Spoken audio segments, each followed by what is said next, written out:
সুজলা সুফলা শস্য শ্যামলা আমাদের এ দেশ বাংলাদেশ। প্রায় ৫৬,০০০-এরও বেশি বর্গমাইল জুড়ে এদেশের কৃষি রয়েছে অপার সম্ভাবনা।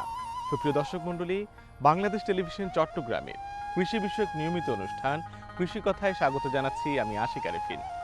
আজ আমরা উপস্থিত হয়েছি চট্টগ্রাম নগরীর খুলশী বাংলাদেশ কৃষি গবেষণা ইনস্টিটিউটে। এখানটায় বাড়ি চার লাউ চাষাবাদ করা হয়। আজ আমরা জানব কিভাবে এই লাউ উৎপাদন করা হয়, এর রোপণ পদ্ধতি এবং এর আদ্যপান্ত। চলুন দর্শক, শুরু করা যাক।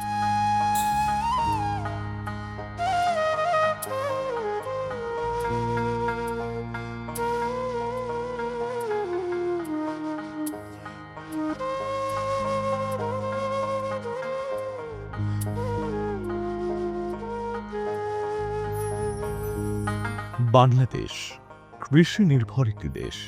এদেশের মানুষের খাদ্য নিরাপত্তা, পুষ্টি এবং অর্থনৈতিক উন্নয়নে কৃষির ভূমিকা অপরিসীম। জনসংখ্যা বৃদ্ধির সঙ্গে সঙ্গে নিরাপদ ও পুষ্টিকর খাদ্যের চাহিদাও বাড়ছে।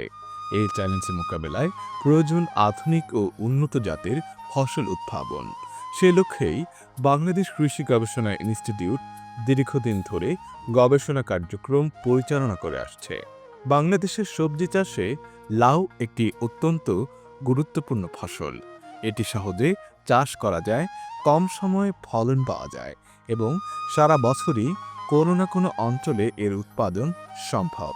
গ্রামীণ অর্থনীতিতে লাউ চাষ কৃষকদের জন্য একটি নির্ভরযোগ্য আয়ের উৎস। এই লাউ চাষকে আরও লাভজনক ও টেকসই করার লক্ষ্যেই উদ্ভাবন করা হয়েছে বাড়িচার লাউ। বাড়িচার লাউ হল বাংলাদেশ কৃষি গবেষণা ইনস্টিটিউটের একটি উন্নত জাতের লাউ।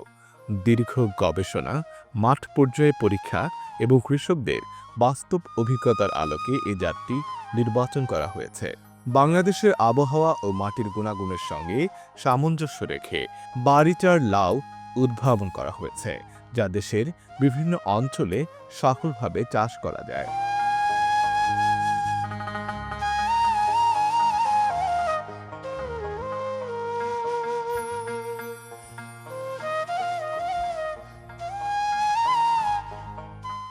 দর্শক, এখন আমরা শুনব অত্র কেন্দ্রের প্রধান বৈজ্ঞানিক কর্মকর্তার কাছ থেকে কিভাবে বাড়ি লাউ চার চাষাবাদ করা হয় এবং এর কার্যকলাপ। আমরা এখন দাঁড়িয়ে আছি বাড়ি লাউ চার এর একটা জমিতে।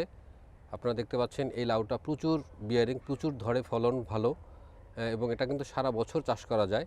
আমাদের কৃষি গবেষণার উদ্ভাবিত একটা জাত। এটা চাষ করলে কৃষকরা লাভবান হবে, ফলন বেশি হবে। আপনারা দেখতে পাচ্ছেন সরজমিনে যে অনেক ফল ধরে আছে। তো এইটা লাগানোর সময়টা কখন? আসলে অ্যাপ্রোপ্রিয়েটলি এটা শীতকালীন ফসল। লাউ হলো শীতকালীন ফসল, এজন্য লাউটাকে আমরা এই ফসলটা চাষ করেছি আমরা সেপ্টেম্বরের 2 তারিখে এই গাছটা লাগিয়েছি। এর 2 মাস পর, মানে 55 থেকে 60 দিন পরে কিন্তু ফল দেওয়া শুরু হয়েছে। সেই আমরা কিন্তু আরও 2 মাস আগ থেকে লাউ এখান থেকে হারভেস্ট হচ্ছে, খাচ্ছে, জনগণ নিচ্ছে, কৃষকরাও নিচ্ছে। তো আমরা এই লাউ ক্ষেতটা করেছি, আমরা এখানে দেখতে পাচ্ছেন যে বড় বড় লাউ হয়ে রয়েছে। এটা কিন্তু বীজের জন্য করেছি আমরা। তো বীজ কেন করেছি? যে এই ভালো জাতটা আমরা সারা বাংলাদেশের কৃষকদের মাঝে এই বীজটা ছড়াই দিতে চাই। এই জন্য আমরা এখান থেকে ব্রিডার সিড করি। এটা গবেষণা প্রতিষ্ঠান, গবেষণাভিত্তিকভাবেই আমরা এই বীজটা করি। সাধারণ কৃষকের পক্ষে এই বীজটা করা একটু কঠিন, তারা করতে পারবে, কিন্তু আমি সেই প্রযুক্তির একটু আপনাদেরকে বলবো যে আমরা কি করি। আমরা এই লাউয়ে কিন্তু পুরুষ ফুল, স্ত্রী ফুল আলাদা আলাদা আসে। অনেক সময় কৃষকরা বলে যে আমাদের গাছে শুধু পুরুষ ফুল হয়, লাউ হয় না, সেটাও বলবো। আমরা দেখাচ্ছি দর্শকদেরকে যে আমরা কিভাবে চিনব পুরুষ আর স্ত্রী ফুল। এই যে দুইটা লাউ ফুল, আমরা সবাই এটা পরিচিত।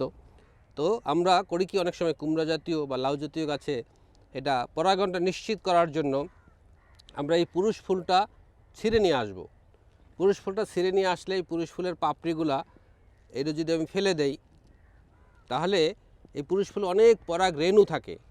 আর স্ত্রী ফুলটা যখন সকালবেলা ফুটে, এই দেখে আমি যদি স্ত্রী ফুলের পাপড়িটাও ফেলে দিলাম, এই যে গর্ভমুণ্ড বা গর্ভাশয় এখানে আছে, তা আমরা এখানে এই পুরুষ ফুলটা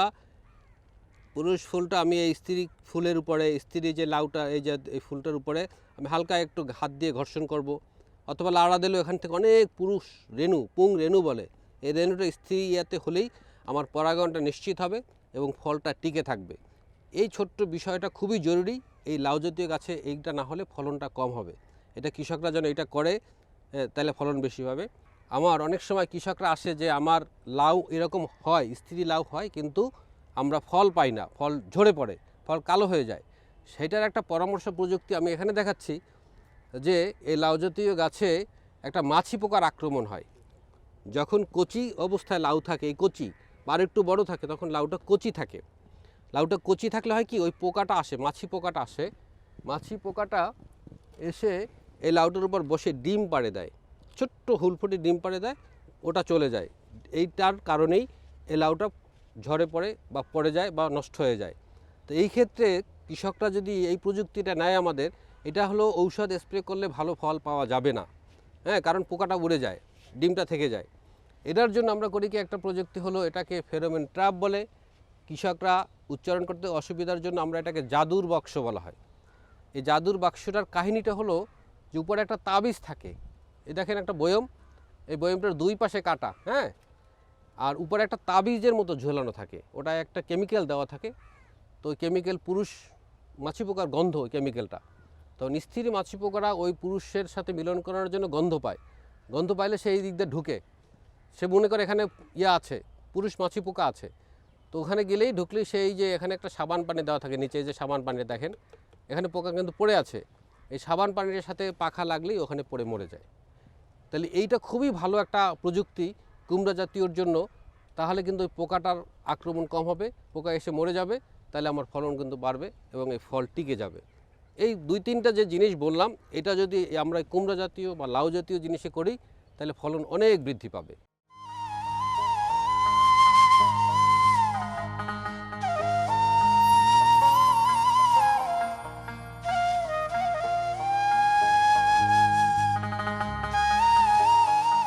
এই লাউ জাতের অন্যতম বৈশিষ্ট্য হল এর উচ্চ ফলন ক্ষমতা। অন্যান্য প্রচলিত জাতের তুলনায় বাড়ি চাল লাউ গাছ প্রতি বেশি ফল দেয়। গাছ দ্রুত বৃদ্ধি পায় এবং তুলনামূলকভাবে কম পরিচর্যাতেই ভালো ফলন পাওয়া যায়। ফলে কৃষকের উৎপাদন খরচ কমে আসে এবং লাভের পরিমাণ বৃদ্ধি পায়। বাড়ি চাল লাউ রোগবালাই প্রতিরোধেও বেশ সক্ষম। সাধারণত লাউ চাষে যেসব রোগ ও পোকার আক্রমণ দেখা যায়, এই জাতটিতে তা তুলনামূলকভাবে কম হয়। এর ফলে কীটনাশকের ব্যবহার কম হয়, যা একদিকে উৎপাদন খরচ কমায়, অন্যদিকে পরিবেশ ও মানব স্বাস্থ্যের জন্য উপকারী। এই জাতের লাউ আকারে বড়, রং আকর্ষণীয় এবং বাজারজাতের জন্য উপযোগী।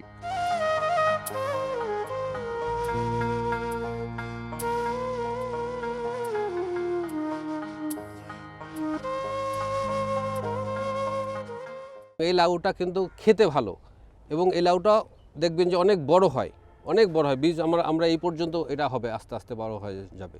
কিন্তু আমরা যদি বলি যে 1.5 থেকে 2 কেজির মতো যদি সাইজ হয়, সেটা খাওয়ার উপযোগী।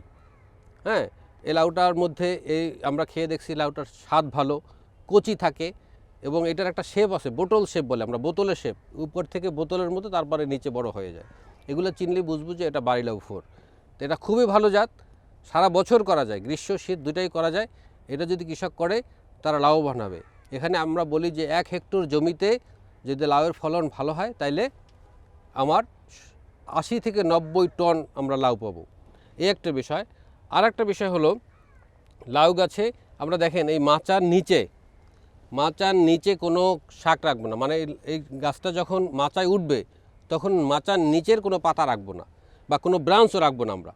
তাহলে হবে কি, তারা খাবার খেয়ে ফেলবে, এরা উপরের খাবার যাবে কম, ফলন কম হবে। এই একটা বিষয়। আর একটা বিষয় দেখেন, আমার এখানে লাউ গাছ কোনো লাউ মারা যায়নি। অনেক জায়গায় কৃষকের ক্ষেত্রে লাউ গাছ মারা যায়। এটা দেখেন, এখানে একটা ছোট্ট প্রযুক্তি আছে। এই লাউ গাছটা যখন মাচায় উঠবে, তখন এই জায়গাটায় লাউয়ের একটা সমস্যা হয় বড় ধরনের, গামোসিস হয়ে যায়। হ্যাঁ, এই লাউ গাছটা ফেটে যায়, ফেটে এখান থেকে গাম ঝরে, তারপর গাছটা আলটিমেটলি মারা যায়। তা আমরা দেখেন, এখানে দেখেন এই যে একটা সবুজ অংশ দেখা যাচ্ছে, নীল, আমরা এখানে একটা বর্ধ মিক্সচার দিয়েছি, চুন, কপার আর পানি, এই তিনটার মিশ্রণ দিয়ে আমরা একটা পেস্ট করে দেই, তাইলে আর কোনো লাউ গাছ মারা যাবে না, গামোসিস রোগটা হবে না। এতে কৃষকরা খুব ভালো ফলন পাবে। কিন্তু এই ছোটোখাটো কিছু বিষয় যদি আমরা কৃষকদেরকে জানাতে পারি বা কৃষক আমাদের কাছ থেকে নিয়ে যায়, তাহলে কিন্তু তার ফলন বাড়বে এবং তারা এই বিক্রি করে লাভবান হবে। হ্যাঁ, তো এই লাউটা খুবই ভালো। আপনারা বাংলাদেশের কৃষকরা এই লাউটা চাষ করলে তারা লাভবান হবে, বাংলাদেশ লাভবান হবে।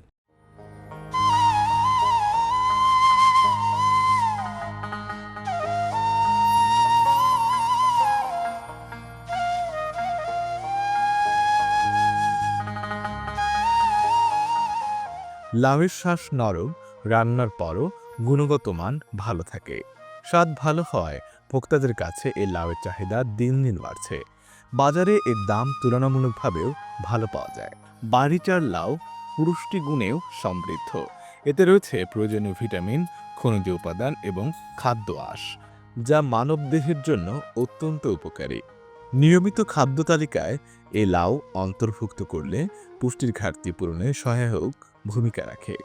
কম পানি ও কম পরিচর্যায় ভালো ফলন দেওয়ার ক্ষমতার কারণে বাড়িচার লাউ কৃষকদের একটি লাভজনক সবজি হিসেবে বিবেচিত হচ্ছে। অল্প জমিতে বেশি উৎপাদন সম্ভব হওয়ায় ছোট ও মাঝারি কৃষকরা এই জাত চাষে আগ্রহী হচ্ছেন।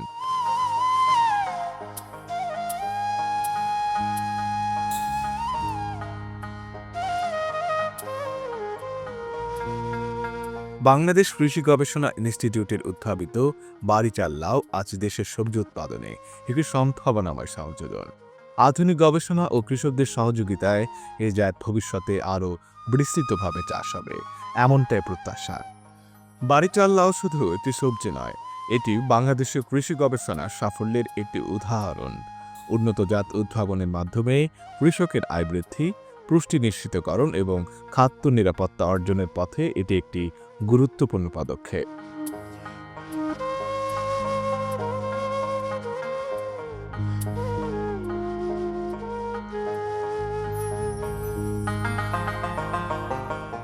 সাধের লাউ বানাইলো মোরে বৈরাগী, সাধের লাউ বানাইলো মোরে বৈরাগী। দর্শক, নিশ্চয় এই অনুষ্ঠানের মাধ্যমে আপনারা অনেক বিষয় রপ্ত করতে পেরেছেন তথা আকর্ষিত হয়েছে কিভাবে বাড়ি লাউ চাষ করবেন এর নানান বিষয়। আমাদের আজকের অনুষ্ঠান এ পর্যন্ত। আগামী অনুষ্ঠান দেখার আমন্ত্রণ জানিয়ে ইতি টানছি। সে পর্যন্ত সকলে ভালো থাকুন, সুস্থ থাকুন, নিরাপদে থাকুন। আল্লাহ হাফেজ।